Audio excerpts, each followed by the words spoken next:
Assalamu alaikum warahmatullahi wabarakatuh. Allahumma salli ala Muhammadin wa ala ali Muhammadin kama sallaita ala Ibrahima wa ala ali Ibrahima innaka Hamidum Majid. Allahumma barik ala Muhammadin wa ala ali Muhammadin kama barakta ala Ibrahima wa ala ali Ibrahima innaka Hamidum Majid. Jazakumullah everyone for tuning in, and I know people will start joining in as we talk. Alhamdulillah, alhamdulillah. All praise belongs to Allah for allowing us to be able to join on such a platform in such a difficult time where we aren't able to visit physically. But it has opened many doors to connect with people, not just in the UK, but also around the world.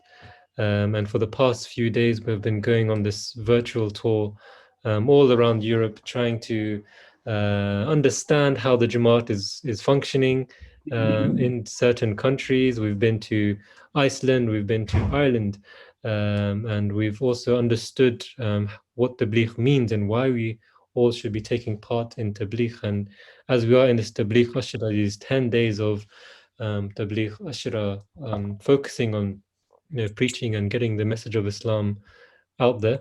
We are again fortunate enough to be visiting another country, a more exotic country, you can say. We've gone from the cold of Iceland to now the warmth of Spain, and truly holiday destination for many. But many do forget that Spain was also a very historic Jamaat and started a long time ago. So just before I bring our esteemed guest on today, I just want to give his brief introduction.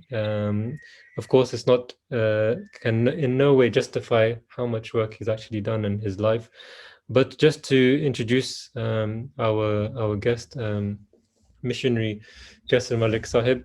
He was born in Rabwa and migrated to the UK in 1998. And when it was announced that Jamia would start in the UK, he decided to join. And he completed his 7 years, alhamdulillah, and he was amongst the very first class to graduate outside of the UK. His first posting was in the UK in Sheffield in March 2013.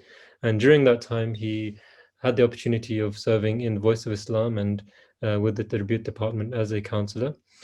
It wasn't until 2017, just 3 years ago, that beloved Huzur posted him to Spain in Petrobad, which is where the center is. And over there, Huzur actually visited Spain, and upon visiting Rabi Sab, Kesra Sab, Huzur then told him to travel to Barcelona, where his posting would be. So since then, he's been serving in Barcelona. And with that short introduction, I would also want to give a small personal note of how Kesha Sab, how my relationship was established with him. During my days when I was living in Islamabad, Kesha Sab was always a familiar face. He would always come, and he was always someone who would be fond of talking to my father, and also with all of us, myself and my siblings as well. When I entered into Jamia, he was also one of the first people that I recognized and that I spoke to. And he may not remember this, but whenever I would get sick, I would always go to Kasesab. And he would always have this array of medicines waiting in his wardrobe, and he would always give me all the right medication to look after me. And ever since then, we have always had a very strong relationship, and I feel very fortunate enough to be able to maintain that relationship with him. And so with that short introduction, Rabi Sab, I would like to bring you onto the screens. Jazakumullah. Assalamu alaikum warahmatullah. Jazakallah for having me. Rabi Sab, it's an honor for you to be able to join us all the way from Spain. As we are talking about Spain, could you just tell us, what's the first thing? If we're traveling, we're doing all these tours around Europe, so we've entered Spain. Tell us a little bit about Spain, and what would be the first thing you'd want to show us? Well, Spain, in regards to Islamic history, Andalusia is full of all these fortresses and castles from the golden era of Islam. But for someone who is traveling, a lot of people, they know Spain, that Spain is famous for various things. And certain amongst them are, for example, La Sagrada Familia is in Barcelona. Upon completion, it will be the world's tallest church. Valencia holds an aquarium, which is the largest in Europe, and I think fourth largest in the whole world. People come to Spain for its sun and its seaside views. It's blessed by nature. Allah has blessed it with a lot of beauty. You will find all sorts of nature-related things. For example, you find a beautiful seaside, three colors of blue, light blue, blue, and then dark blue, meaning the water is very clear, untouched. Mountains, the fruits, all the blessings that are mentioned in the Holy Quran, all the fruits that are mentioned in the Holy Quran, you'll find them in Spain. It's known for olives and its Mediterranean foods. It's this is the kind of thing, and for the football lovers, everybody would know that Spain is famous for its football, tiki-taka, El Clasico, Real Madrid versus Barcelona. It holds the same sort of rivalry as Pakistan-India cricket match. In Spain, living here, I sense that sort of intensity when there's that cricket match. And then people know Spain for its bullfighting. It's called Corrida de Toros. It's you can say it's from history. It holds this importance, and till today people come and see it. It's not as you can say. There's a lot of talk about it that it's harmful for the animals and stuff. Some cities still practice it. So these are the few things that I can mention. There's a lot more. Spain, Spain is full of a lot of things, and I think our talk is, since it's related to Islam. So if you want to study the Islamic history, then instead of traveling any other part of Spain, you will travel towards Andalusia, where there's a lot of, you can say, history of Islam. Kasasab, I think if you were to pitch us your country, you would have sold it to us in the first few words. You really made Spain sound like a beautiful country that it is. Because we are talking about Tabligh, and I know that Huzur has laid so much emphasis on the Spanish people and how they have such potential. So of course we are going through Murabiyan and converts as well, how they've had experience. So could you just give us a little bit about we talked about Islam, the early Islam in Spain, but now Christianity is more dominant, you can say. So how was your initial feelings when Beloved Huzur actually posted you to Spain, for someone who has never probably spoken a word of Spanish before, to now be going into a new foreign land, you can say? Well, Spain, there's a little bit of relation to Spain in regards to myself in Jamia. It's something personal, but since now that you brought it up, I'll share it with you. I had a dream in which I see that there are a lot of Murabiyan, and they're in front of my house, and our beloved Huzur is there. And Huzur's asking that who amongst you would like to go to Spain? And I'm with my colleagues and I'm nudging them that somebody put their hand up because Huzur wants people to go to Spain. So I put my hand up and Huzur says that Kasser will go to Spain, and he taps my shoulder. That's, I will leave that. And after that, life continued in Jamia. I've always liked Spanish football team. I like the language itself. In GCSE, I studied it for a while.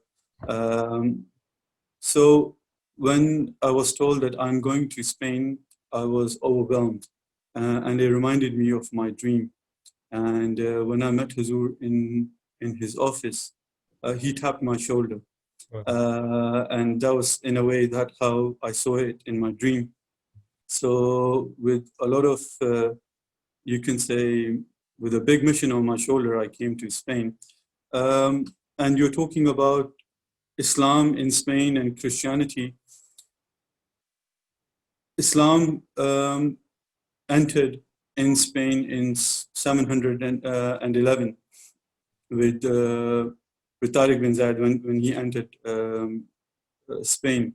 And because of how the Christians had been, the Christian kings or those who were in power, they were unjust in their ways. So people quickly accepted Islam, especially Andalusia was the heart of Islamic State in Spain. And then we know about a glorious golden era of Islam, where the scholars, all the scientists, all the historians, all the, you can say, physicians and chemists were Muslims. People will travel all over the world to come to Andalusia to learn these studies. From that, Islam then went towards a decline when the Muslims deviated from the actual path and got indulged in materialism, and they divided within each other. There was a division within the Muslims, and then the Christian sects were also forcing Islam back, and you can say forces were called from all over other Christian countries. And the first city to fall was Islamic city, which was Toledo, and I believe it was in 1085. And after that, one by one after another, all the cities started falling until Muslims were pushed all the way towards Granada. And then eventually, after 700 years, they were pushed out of Spain. Christianity took over, and it wasn't the soft ways how Islam had, when they entered Spain, the Muslims, Jews, and Christians would live in harmony. But when the Christians took over their country back with force, they forced the Muslims out, and they tried to force the religion out of the people. Those who wouldn't convert would be punished. They were forced to eat pork, till eventually people would either leave their religion or leave the country. And what we find today, as you've heard that, the victorious write the history. In the schools, the golden era or what the Muslims offered, that is not taught. What is taught is the bad things. That's the past that is taught to them. And the future is the propaganda that we see from media. The present Islam that they show, both not correct. So the level of hate, the animosity that they had for Islam, to convert that into love of Islam, a seed was sown by Hazrat Khalifatul Masih Salis, who laid the foundation stone in Hyderabad, in Cordoba, which was once the heart of the Islamic State in Spain. Our first mosque was built, Masjid Basharat, after the Muslims have left. So it was like you can say a great achievement. And from there, we are carrying on this mission. It's not an easy one, because to dilute that, what the ancestors were carrying, that hate, and to the materialistic Spain today, and to tell them about the true concept of Islam, media is not helping. So it is a great task. And I think it's not just on the missionaries, like Hazur mentioned in his sermon when he came to Spain, that it is everybody's duty to spread this message. And that's why, because of the past that Spain holds, there's a lot of emphasis of Tabligh in Spain. Missionaries or Murabiyan Jamia students come from UK and Germany for leafleting. A lot of people, they dedicate few weeks or few days to come and do leafleting here upon the, Hazur's instructions. Yeah. And Jazakallah, it's very, the build up to that is incredible. And, you know, after learning all that, you must have some sort of, motivation. Did Huzur have any impact on you to help you in your work? And did you have any incident when he came to Spain that you'd like to share? The start was a beautiful one. Hazur said to me that, Molvi, I'm sending you to Spain. Are you going to go there? I said, yes, Hazur, I will go there. And with that mission, I came. So there was already, you can say, a fire in my heart that I need to do something. But then those blessings of the Khalifa of the time increased when Hazur came to Spain. It was a blessing that I could never think of in my life. And God knows if that opportunity will ever come to me again. So these memories for me are something that are in my heart and will stay with me forever. When Hazur came to Spain, he visited, he blessed my house with his presence. He visited us and gave us a lot of time. And every time that I have a mulaqat with Hazur, or even in Spain, Hazur put emphasis on Tabligh. And these few, you can say, memories or those moments keep that light alive in my heart, and I do my best, despite the weaknesses and shortcomings, to carry on this mission that Hazur has put upon our shoulder for all those who are in Spain. I totally agree. And throughout the few days that we've had, anyone who's ever mentioned Khilafat, whenever they see Huzur, whenever they experience talking to him, it always rejuvenates them. It always gives them some sort of, like you said, a fire in your belly to carry on going. And that incident of Huzur coming to your house, the Spain is such a big country, and there's people, more people in the Jamaat, but for him to choose to come to your home and visit you and talk to you and give you so much time. In that, surely Allah's guidance was also with that as well. And so you mentioned at the start you were posted to Barcelona after that. And I'm just remembering back during our Jama days, I always remember you used to wear a Barcelona shirt. So that there must have been a sort of side happiness for you there as well, So how was that for you? You're going to the land of Messi, you can say, to do Tabligh, and your home stadium is the Camp Nou, the Barcelona stadium. So did that all help you? Did you think Allah was also helping you with your posting as well, to give you, these small side happiness, you can say, to help you in your Tabligh? I think that exactly. I mean, I couldn't have put it in better words.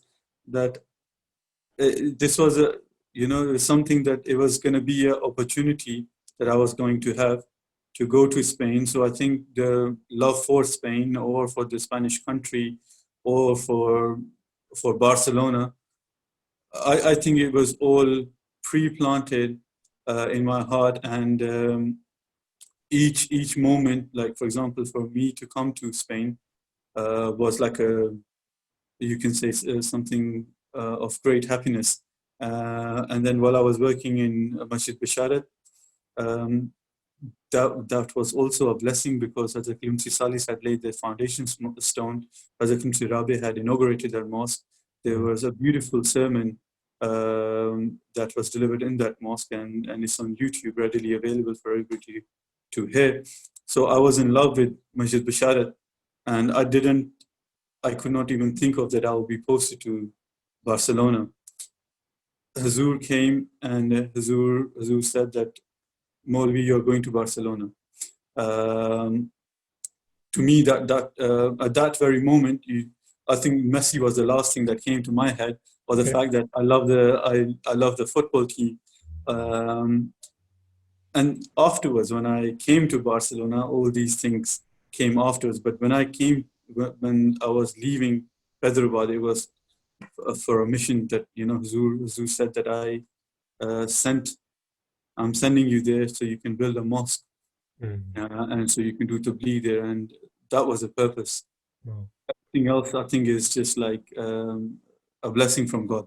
Yeah, 100%. I totally agree, and I almost envy you in that way, especially for the young people listening. To be so close in the presence of something you've been watching your whole life. But it also comes with great responsibility, as you said, for Zur to send you for tabligh, and also to build a mosque, which is the greatest form of tabligh I could say, especially with the talks that we've been having. The mosque itself, inviting people there, and that's the center point. So once you've arrived in Barcelona, what's the first thing you do? How do you just go about and get the word out? Mirza, there's another thing other than the beautiful Islamic history that we talked about. Yeah. There was a horrible past with related to Christianity as well. Francois was a dictator from 1936 to I think 1975. He was a dictator in Spain, and he gave church the power, equal power to that of the government. And you can say Christianity was forced upon people. Those who had done civil marriage, their marriages were considered as null, void. They needed permission from the church. Abortion was considered as illegal and a sin. Women were not allowed to take part in matters in regards to judge or be a witness. So when the Christianity was forced upon people, so much so that if you were to apply for an office, you needed not just a CV, but a letter from the church saying that you're a good Christian, and then the job will be offered to you. So when he left a hate, especially within the youngsters, or some sort of, you can say, fear from religion. So in the elders over here, you'll find that they are very strict in their orthodox, in their Christian ways, but the youth are not interested in religion whatsoever. So you have non-practicing Christians. You have a large increasing numbers of atheists and agnostics.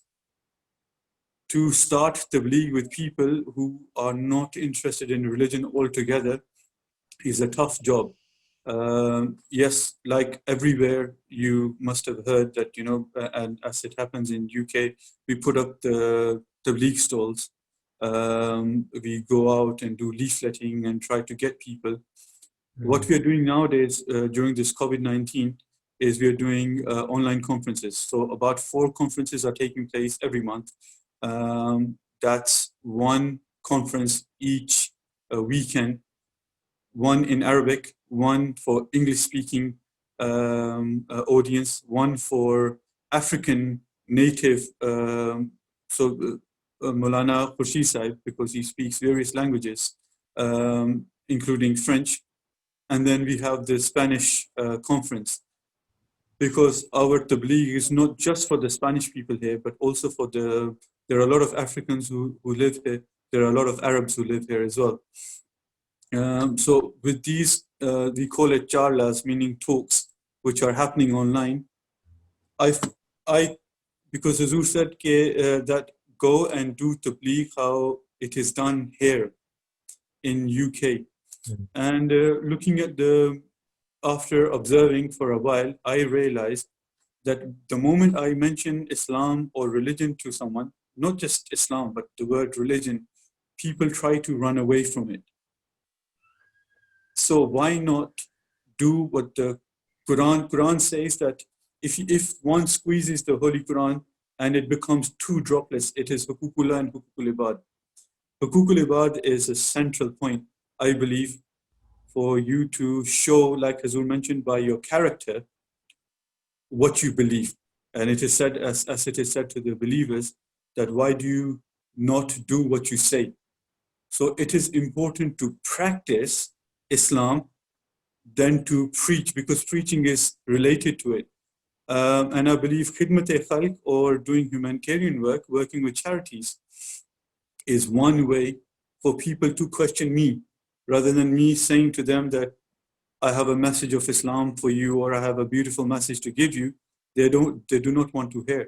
But when they see a brown person out there feeding to the homeless, or providing dry rations to the people who are in need, or tree planting, so these people, these locals, then they question, and they question that, why are you doing this? Who are you? And that gives me the chance to explain that I'm actually practicing my religion, and my religion is Islam. And with just a t-shirt saying love for all, hatred for none, it gets the job done. I believe this is my strategy. This is what I think is working, and people question. Otherwise, if I'm standing there with leaflets saying that the Messiah has come, people do look. I'm not saying that it doesn't work. Leafleting is very important. Some people say, well, why are we doing so much leafleting? Because as the Holy Prophet ﷺ said, or what it was said to him was baligh, to get the message out. Leafleting just does that. It gets the message out of Islam to people. It reaches to people. But when you practice what you preach, is when people are interested in accepting that message. Exactly. And Kassab, if you allow me, you have sent a few pictures in that we are able to share. So you mentioned some charity works that you're doing around Spain. So could you just explain some of these pictures here? Okay, so for example, in UK we have Tesco, a big supermarket. We get dry rations from a well-known supermarket, and the reason for that is that we do not indulge in cooking, and then somebody could have some sort of an allergy. So we get dry ration, make bags out of them, including essentials, packets of rice, sugar, oil bottles, tin food, and then within the communities that we know, there are people who are struggling, especially with the COVID-19 situation, and we fill up the car with these bags and just go and distribute them in people's houses. Often we leave a postcard which says love for all, hatred for none, and behind it there is Jamaat's websites. So if somebody is interested to know who we are, they can read that up and search themselves. MashaAllah. And you did mention some tabligh stalls, so this is one of them, I'm guessing. Yeah. So this is during the lockdown, I can see, with the Barcelona face mask. Yeah, so as you can see, my love for Barcelona is prominent. Yes, this is a very easy trolley. You can carry it. It turns into a small little bag, which means it's so handy that you can go anywhere and put it up. And talking about this, I told you about the animosity, or some areas people do not allow, or there's some, you can say, some over here you have local governments, local councils. Some of them do not allow such leafleting. So it's important, as you see on top, it's written free leaflets, and the stand has to be portable. It cannot be a cable which is hard to wind up, in case somebody does, or police does say that, okay, no, please do not put it in this road. Can you move to another road where you are allowed to put it up? Certain roads you are not allowed. So for that, you can say we've got this slim stand with the leaflets stacked up. This is all bringing back many memories for me, and I'll get to that in a bit. But just I want to cover the things that you have been doing, mashallah, so far. I noticed this picture as well. So this seems like a sort of march in the center. Could you just explain what's happening here as well? Yeah. So this is on Rambla, which is like you can say main street of Barcelona, like you have Oxford Street. Over here, a terrorist activity took place 3 years ago, and every year they do some sort of a demonstration where the locals get together and they do a little vigil, or the ministers come and say a few words.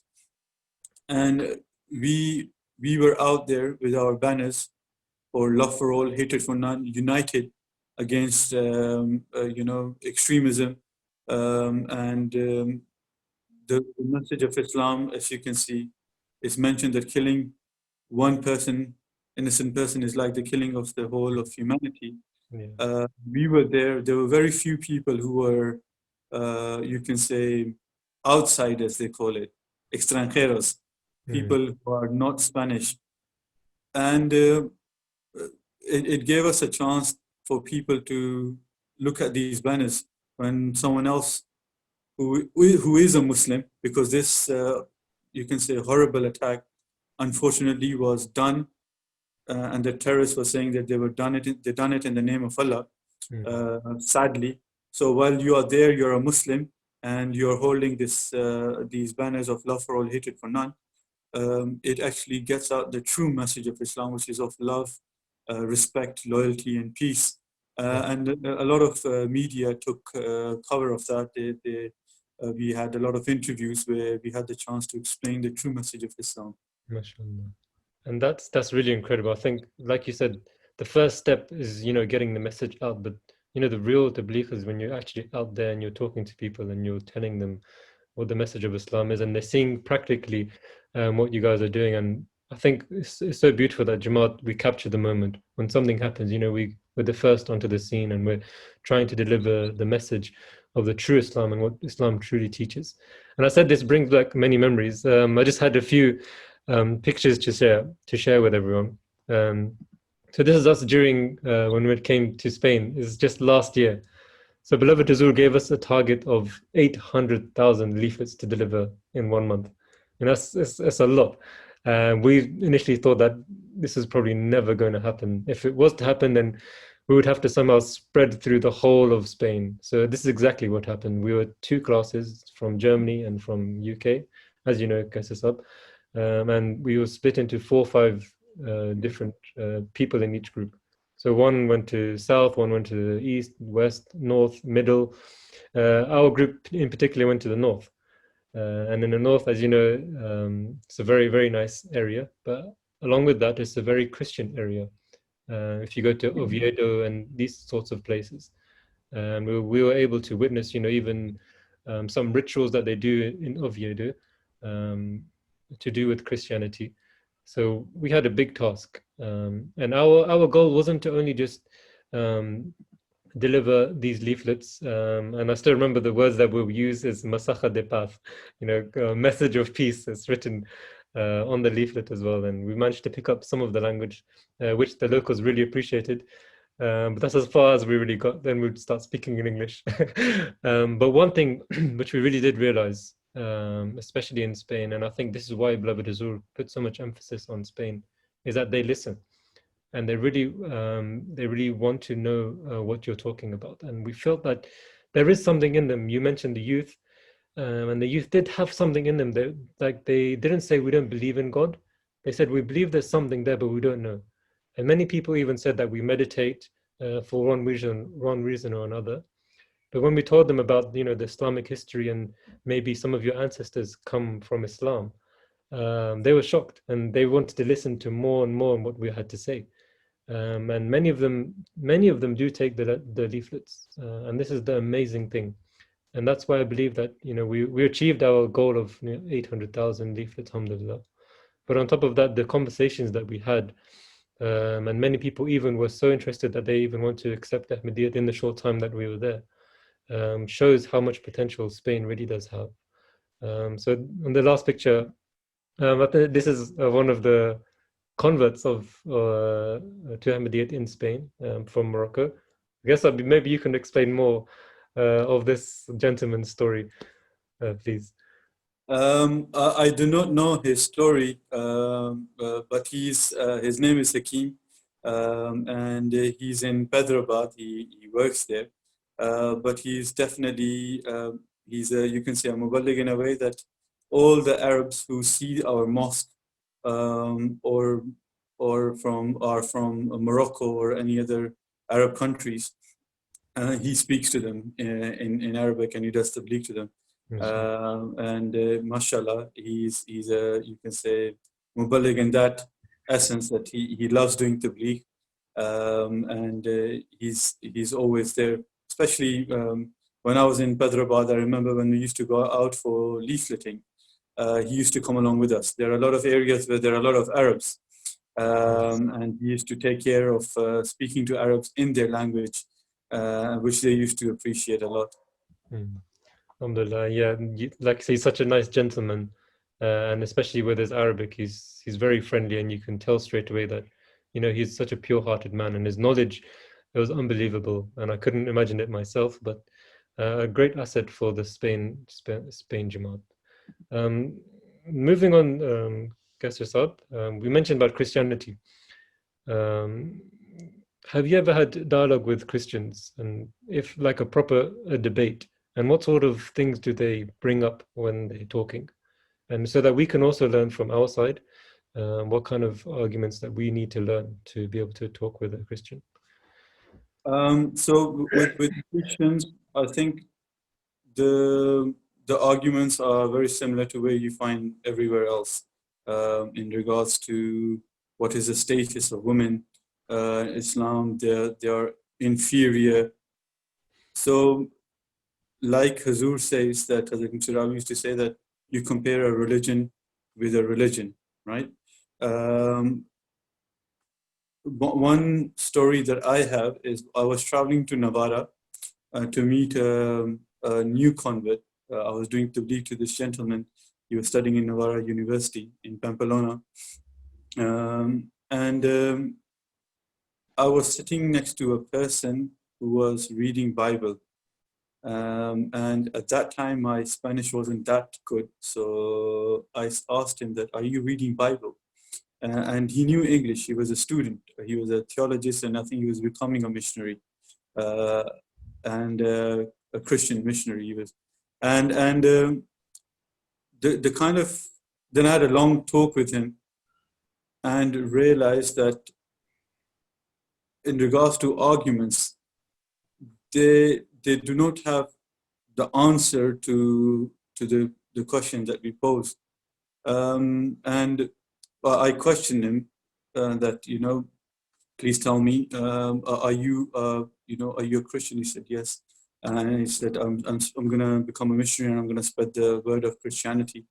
I said, that's fascinating that you're spreading a religion that is not even supposed to be for you. And he was very shocked. He said, what do you mean? I said, well, Jesus says that I've come not but to gather the lost sheep of Israel. And all the Gentiles, he called them, he said, I will not cast the bread of the children in front of dogs.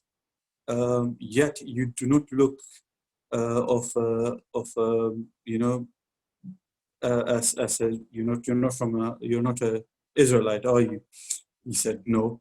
I said, well, then you're preaching a religion that is only for the Israelites. He said, who are you? What do you believe in? I said, well, I'm a Muslim and I believe in a religion which is a universal religion.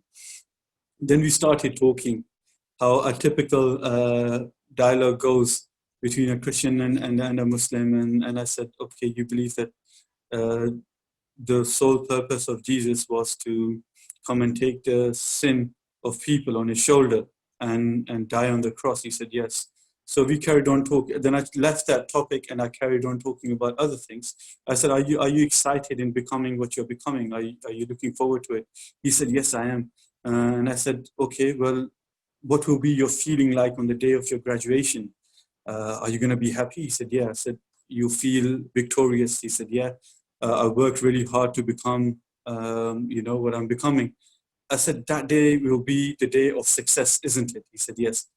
I'm like, if the sole purpose of Jesus was to come and take the sin of people and die on the cross, then why was on the day of him achieving the ultimate goal of his life, he was saying, oh Lord, have you forsaken me? Oh Lord, take away this cup from me. Does that not tell that was not his purpose? His purpose was not to die on the cross, but it was to gather the lost sheep of Israel, was to spread the message between the other tribes. He cut the conversation short and he said, okay, well, we exchanged our numbers, but he never got back to me because I think he never had the answers to these questions. And that day, I realized, okay, he's a Christian missionary. And despite having so much knowledge, he went very defensive against his religion. So the way of Tabligh, in my eyes, is how Prophet Muhammad has explained to us. He's given us all these arguments, right? That's fine. We can keep these and learn about them, read the books of Prophet Muhammad. But the way I believe the way of doing Tabligh is talking to someone, letting him explain what he believes, and then telling him what you believe, what your book has to say. And I believe sincerely, and I promise you, and we all am so we all know that our book overshines every single thing, because it's one book that Allah Ta'ala has protected, and it is for the end of times. It answers all the questions. And when the other person, because the moment you start attacking the religion or start coming straight to the arguments, they go defensive, they put up their guards. So you need to let the person lower their guard for him to accept the message of Islam. And that's what I do when I speak to Christians. Anyone who believes in a religion, he's emotionally attached to it. You can't, the moment you go aggressive on him or start talking about what it's written and how this contradicts this, they start becoming defensive. Either they'll disperse. Very few people stop and say, hang on a minute, you're right. But a lot of people put up their guards and they try to avoid such conversations. Hamdan, everything you said was exactly what we wanted to hear. We're here to learn. We're here to learn from your experience, and we learn exactly how we should prepare ourselves for these situations. And we've talked about this many times before, that many people are reluctant on doing tabligh because they feel that they don't have enough knowledge. What would you say to them, to these kind of people? I think in today's time, listening to Huzur's khutbah fills you up with enough knowledge. You cannot be an MD. You cannot be an MD and not be blessed with logic. Prophet by accepting him, Allah Ta'ala has opened our brains. Our 8-year-old child cannot believe that someone who is a human being is living on one of these planets or cloud or heaven physically and will come down. So every child who's an Ahmadi, every Ahmadi is blessed with the knowledge. And when you're holding I know from my experience, when you're holding the flag of Islam, yes, Allah Ta'ala helps you, opens your heart to many arguments that you probably didn't know before. But that doesn't mean that you shouldn't learn about your religion. But that doesn't mean that you should wait as well until you have completely learned, because knowledge is unlimited. And you can start learning Quran today, and at the age of 70, 80, even spending every day learning the Holy Quran, you still will not know all the knowledge. The Quran is an ocean. So I think the one thing that we can do is, by practicing what we preach, by our own behavior, and Huzur said that so many times. Holy Prophet ﷺ has mentioned that as well, that unless we ourselves start becoming the true, this is how a Muslim is supposed to be, there is no way that people are not going to question that, who are you? What do you believe? And they'll be attracted to you. There's an English saying that religion is every single thing that you do after your prayers. We make so many promises, supplicate to God, but if in our day-to-day lives, we go about doing things that we shouldn't be doing as a Muslim, then we'll be like every other person. We won't be attracting people towards Islam. 100%, and I fully agree with everything you said. Even the point of Ahmadiyyat teaches logic, and it raises us up in a system of logic and understanding, and even our children can understand the ideology of Ahmadiyyat and compare it to other religions. It almost seems like a storybook when we're talking about some sorts of subjects. So alhamdulillah, Kaisar Sahab, I know it's getting quite late in Spain. You're 1 hour ahead of us. It's almost 10:15 over there, and the kids must be wanting to go to sleep and waiting for their father to come as well. But just if you allow me, we have a few questions. Alhamdulillah, many Many members are really enjoying the talk, and alhamdulillah, many questions are coming. So we'll try to sieve through some of them, just to capture, the essence of Tabligh. So one member has written, what are some of your challenges when doing Tabligh, and also encouraging other members to do Tabligh? What are the challenges? I think the only challenge is to go out there and do Tabligh. If you're passionate about something, you will learn about it, and when you learn about it, you overcome these challenges. I think the biggest challenge that people face, I've told you, I think throughout this talk, what the challenges that we face in Spain. But I think one of the biggest challenges that people face in regards to Tabligh is the lack of knowledge. And there's a saying of the Prophet ﷺ that knowledge gives you shujat, gives you bravery. And it gives you the courage to go out there and voice what you believe. So I think that is the main challenge that people have. And the other challenge is that often when we go out and do tabligh, and if one hasn't given his sadaqah or hasn't done his prayer, then the mission stays incomplete. I don't know if I've addressed the question in the right manner, because I think for every person the challenge is different. Yeah. For some people, it might be the language. I'm learning the language in a university, so I know language is one of my biggest challenge. While I go out and do tabligh, it's important to know what these people believe in, and you cannot show that if you do not know the language. Yeah, 100%. I think you should always study the background of the people first, and wherever you are, you can understand how to mold your conversation around that. Jazakallah for that. That's very good. One more thing for myself as well. Do you go to do tabligh by yourself, or do you take someone with you, and do you help them in their tabligh, and does that help you as well with motivation and confidence and that bravery to go out and do tabligh? I think it's when Hazrat Musa ﷺ asked for a helper for Hazrat Harun, I think it's important to always go in twos or threes. The reason is that, and what I do as a missionary, I try to activate Secretary Tabligh, and I go with him. He's very passionate as well. And we go together, and then he takes someone along with him sometimes, and I take someone else with me to motivate our youngsters, because I think youngsters are reluctant in going out to Tabligh. I don't know if they're shy or whatever the case is, but yes, I do go with people. Sometimes I'm out there alone because the stand is very easy to open up. I just stand there, and like you said, it's very easy. Min sakhe de paas, message of peace. People come and take that message. Those who like to indulge, I take their number and I stay in touch with them. But I do motivate my Jamaat to come along with me. And I do take people and I try to train them. I learn from them a lot of the times. And I'm sure they learn something from me. So.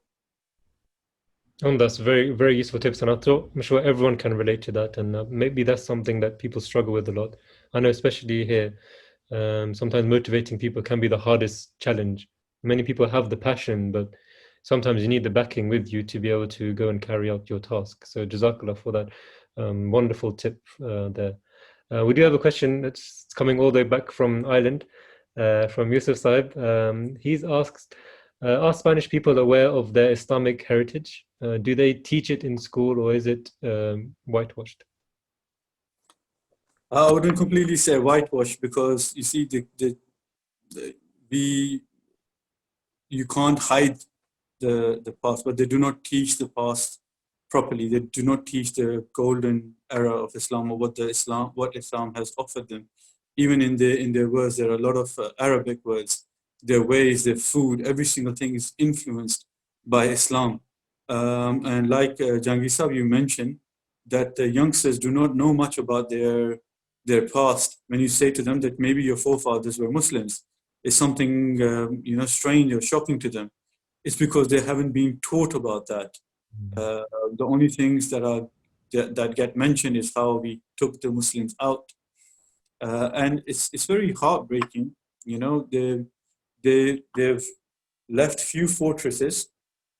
They've turned one mosque into half mosque, half church, and they've broken one city, and they've chopped it out. They broke it slanted, meaning to show that once they existed, but we've taken it down.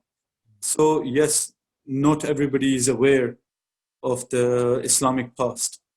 What I've noticed. Yeah. Maybe being brought up here could explain that better. But Yeah. from what I've learned or what I've seen, not many people know about their Islamic past. It's almost very sad, because you go there and you can feel the culture. And I've many friends that I have are actually Arab, and they said whenever they go to Spain, they feel the culture. They feel like these people are from us. But it's a shame that they don't know. They have the same features as us. They have the same type of hair, same skin tone, but they don't know anything about their past. And even all around them, as you said, it's written Arabic words. I remember when I went there, I was so fascinated by just the words and how similar it is to Arabic. You go to Malaga, it comes from the word malaha, salt, because over there people used to fish for it was a very salty area in the sea, and that was just one of many many examples. I was just shocked that why does no one know this? Why does no one in Spain know their heritage and how Islam actually came and their forefathers come from Islam essentially? But now this is nothing. Like you said, the youth don't really care about religion because they don't really feel that they need it, which is a similar case around the whole almost Western countries now. But Jazakallah, that's a very good points you made about not knowing their heritage, unfortunately. So if they tell them the stories of what Islam taught when everybody converted to Islam, in Andalusia quickly turned to Islam, is because of the beautiful teachings. If they start teaching them, then Spain would become a Islamic city within a couple of years. And this is why Hazur tells us to come out here and give out the leaflets to get the message across. Exactly. I think just like you mentioned Prophet Jesus alayhi salam, him not being satisfied, he had to go and complete his mission, go and find the lost sheep. The people of Spain are almost like that. They're almost people like who were lost and no one was guiding them for many, many years, many centuries, in fact. But now, alhamdulillah, we have missionaries now coming back into Spain and sort of reminding them where the true Islam really is and where the true religion really is. So we really thank you, and may Allah help you in all of your work, inshallah. There are more questions coming in. The more we're talking, it seems the more interest people are taking. One individual has asked, how many mosques are there in Spain, and is there a plan to make a mosque in Barcelona if there isn't one already? There are two purpose-built mosques, very beautiful, spacious mosques. One in Masjid Bisharat in Hyderabad and Masjid Batur Rahman, which is in Valencia, recently inaugurated. I mean, in I think 2013. I'm not. Yes, and Hazur has given us the permission and has given us the mission to build a mosque in Barcelona. We are looking for a mosque in Barcelona.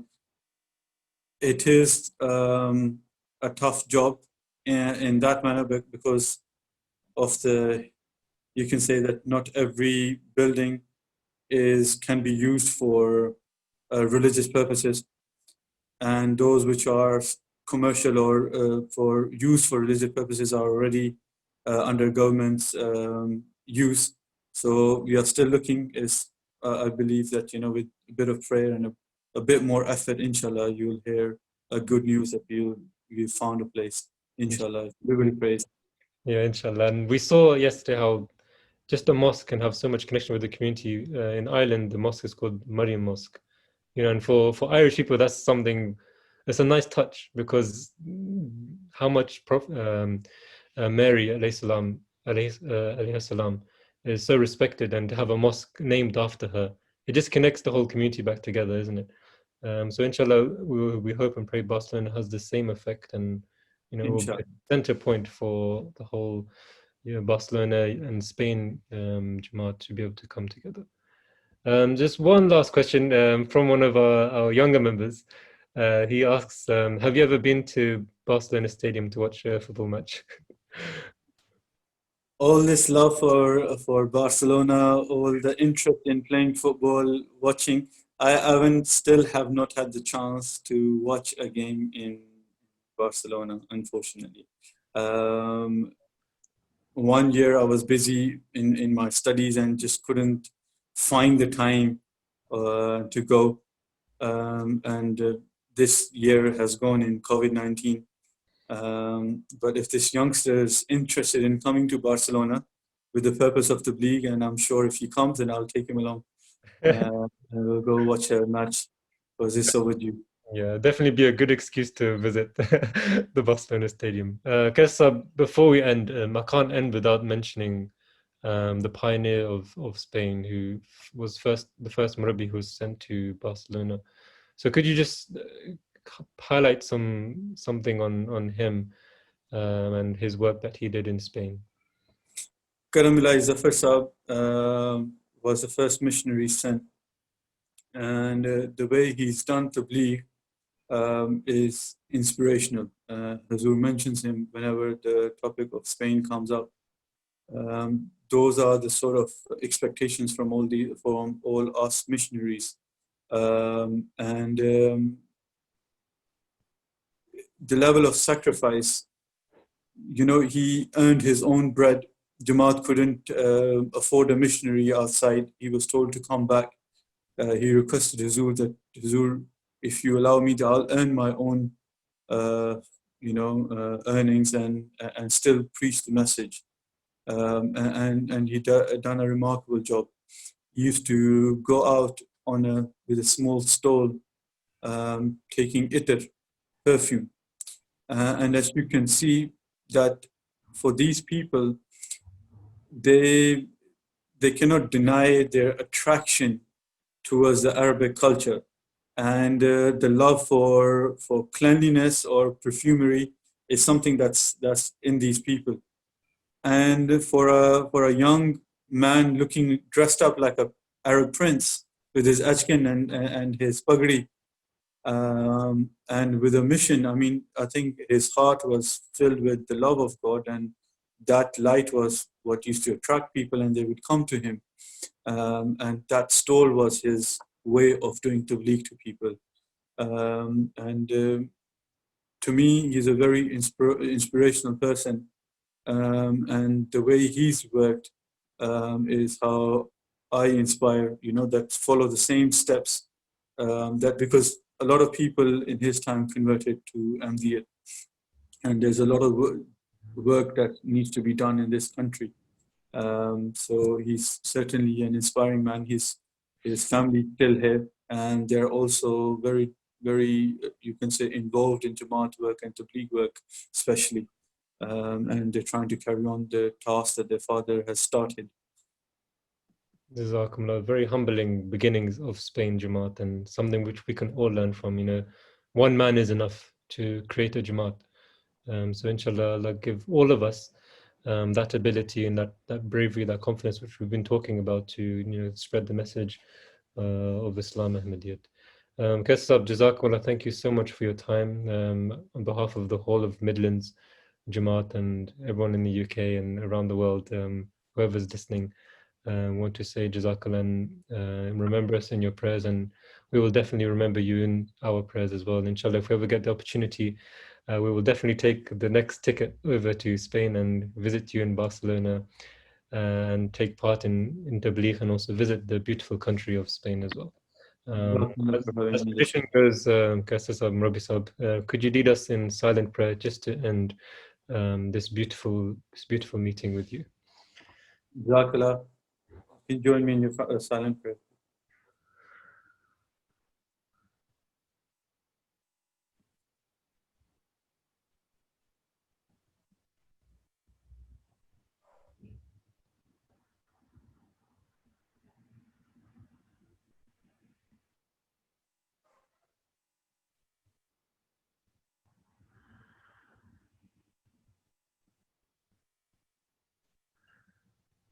Ameen. Ameen. Jazakumullah. Just final message. We are in Tabligh Ashra. Tomorrow, we are going to try and do a voluntary fast. So just a reminder for everyone listening that please try and take part in this. The Holy Prophet ﷺ used to fast on Mondays and Thursdays as per the Sunnah. So we will also try and follow in this manner to try and get our prayers accepted in that way. So Jazakallah everyone again for joining our meeting. I respect everyone that is very late, and especially in Spain as well.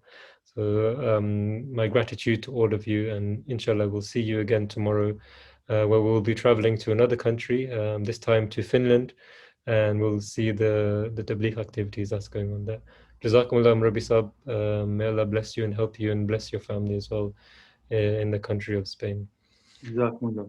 Assalamu alaikum wa rahmatullahi wa barakatuh.